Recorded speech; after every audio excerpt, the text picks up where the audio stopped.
Hey, bourbon brothers and sisters, Angry Mac here again. Where does my craft journey take me today? Takes me back to Kentucky, to a icon, to a legend whose great grandfather started Kentucky Owl. Not the Stoley Kentucky Owl we know today, but the OG Kentucky Owl. And who I'm talking about is Dixon Dedman with his 2 times oak, 2XO. Let's see what we have here. Is it marketing? Is it blending magic? What do we have in the bottle? So let's hear a little bit about this first, because we talk about double oak right now and people seem to lose their mind.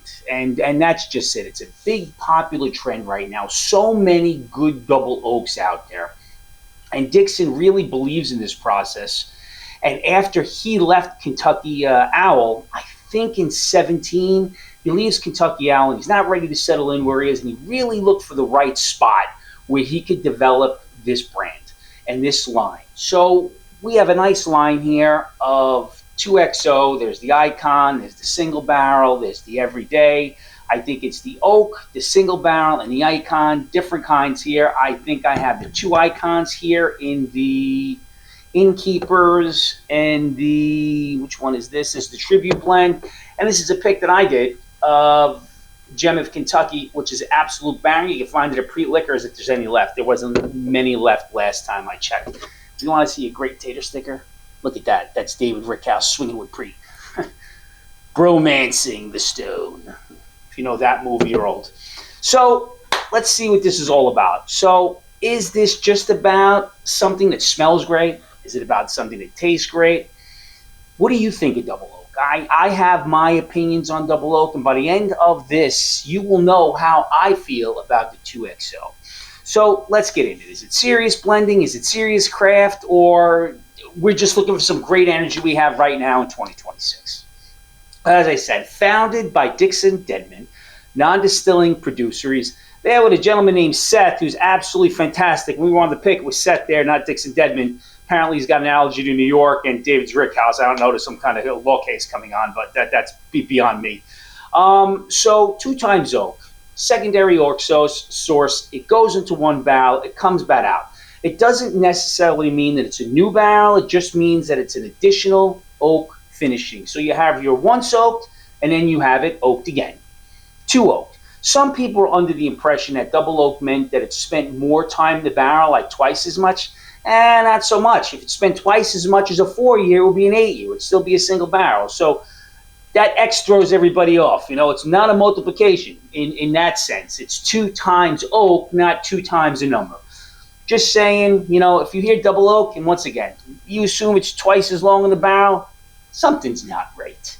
So now, the double oak craze. It started a few years ago. One of the first ones that I remember is the Woodford double oak. And I'm a fan. I like the Woodford double oak. I like the Cedar double oak. Conviction has a double oak. There are many double oak products out that are absolutely fantastic. But this is one that is strictly double oak. Everything in their line that they do, as far as I am aware, is double oak. Hence, 2 times oak. As we went in, twice oaked. So that I use toasted barrels, French barrels, double oak, triple finished. So these are all new trends. Triple finish was pretty interesting to me. That was the Angel's Envy. I didn't really think it added that much, but I digress. That's a little bit different.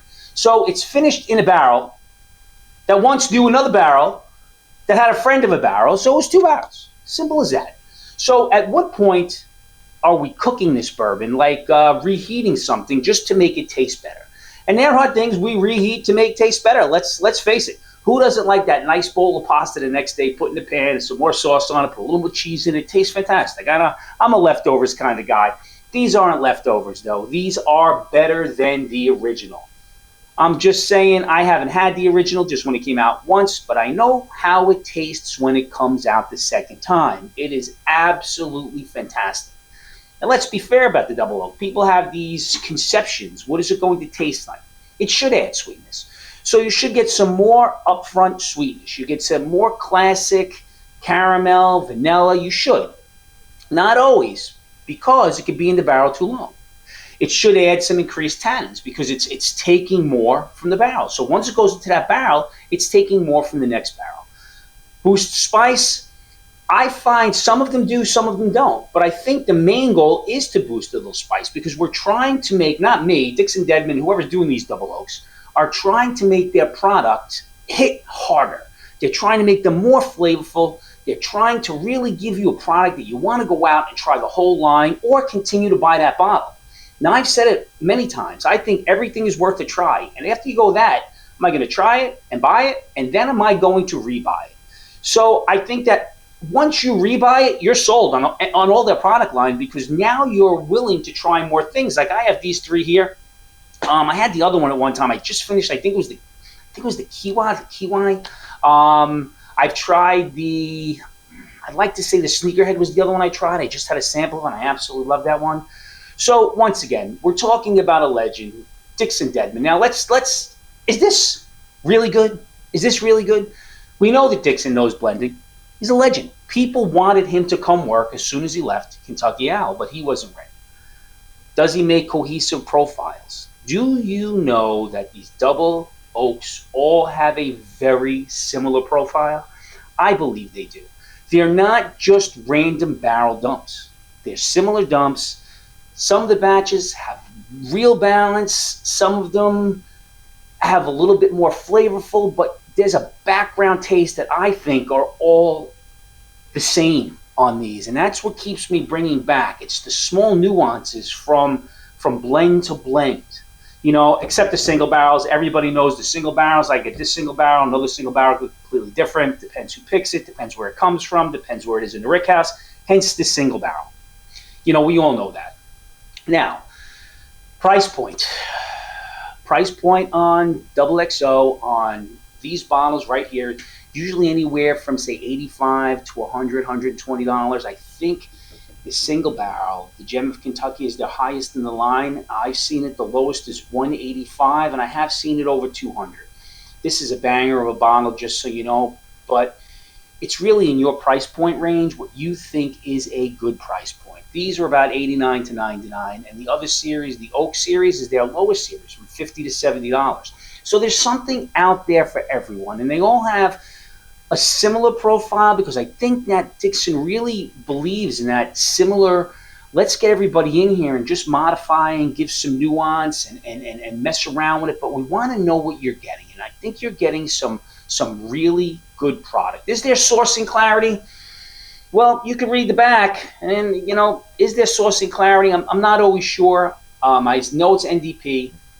I know the company he works for. Batch consistency, I do find there's a lot of batch consistency throughout the line, again, with the exception of a single barrel, because you know how that works. Now, if you don't care about the blender, the legend, the bourbon whisper, I'm not paying for all that. I'm not paying for who the blender is. I'm not paying if the guy's a magician, the whiskey whisperer. I'm not paying for. What I'm paying for is something that's good in the glass. If I am going to pay a premium, I want to drink a premium. If I am going to pay $100 for a bottle, I want that bottle to be $100. So what are we paying for? That's the question. What are we paying for? What are we paying for in these bottles? Is 2 times oaked priced fairly, and is it quality? I believe so.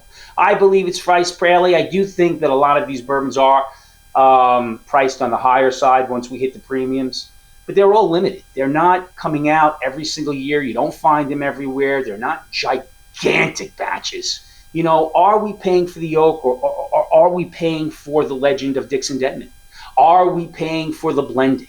Are we paying for the interviews we're doing? Are we paying for the magazines? Because we are seeing them come up everywhere these days. So are we paying for the marketing, or are we paying for the bourbon? Again, my feeling, I think we're paying for the bourbon. It's really good. I think that a good way to measure these, if you pull something out that's like a $60 oak, I think you're going to find that the 2XO is better. Every time, no, because there are some bangers under there, but I think you're going to find that a lot of these are better. Question is, your price point, are they better enough for you to spend the extra money? I think so. Once again, I don't know much. You could ask my wife. So that's how that goes. People have been reviewing double oaks for quite some time. I'm going to pour myself some of this Tribute blend.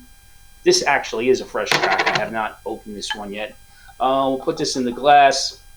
Now, let's see what I have for it. So who should buy it? People like sweetness.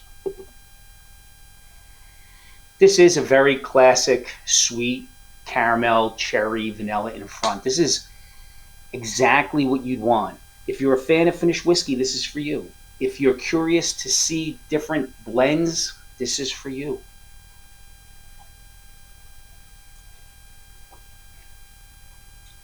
If you'd like a nice, easy, fruity, candy sweetness up front with a mild burn, some nice caramel on the side of your tongue, thin mouthfeel, but this is excellent. This is for you. If you want a tremendous, rich mouthfeel, I don't think this has it, to be honest with you. If you don't like that little bit of tannin, this may not be for you. If you want something that's a pure distillate, this is not for you. But I think that this is something you should give a try. Now, let's not pretend that the extra oaking gives it extra age because it's the same age. But what the extra oaking does, in my mind, it gives it a nice, sweeter profile that lasts a little longer, still kind of linger in my mouth, and makes me want more. That's what I have to say about 2XO. 2XO, it's damn delicious for a fair price for what it's about. Now, is it masterful blending? I believe so. Is it over-oaked? I don't think so. Is it overpriced?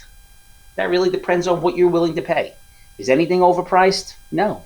The price point is what you are comfortable with. Absolutely, you are comfortable. Drink what you like. Don't let the marketing guide you, even though it does. Find the people who have similar profiles you have. Ask for a handshake. Share. Go to bottle shares. For me, 2 times oak hits, and I haven't had a bad one. So this Innkeeper's blend, what did I have? Oh no, the Tribute blend, not the Innkeeper's. Tribute blend, absolutely fantastic. This is my favorite by far. I was going to drink that because I've reviewed it 100 times. Now find the people you love. Give them a hug. You see 2XO in the store, you may want to get a chance at drinking it again. I'm going to have to search out and see if I can find some of the other blends because I haven't had them. Cheers, everybody. Once again, find somebody you love. Give them a hug. Give yourself a nice glass. It's not what's in the glass, it's who you're drinking with. Right now, I'm drinking with you. Don't forget to like and subscribe. I always say it last. Always. You probably already left by now. Damn it.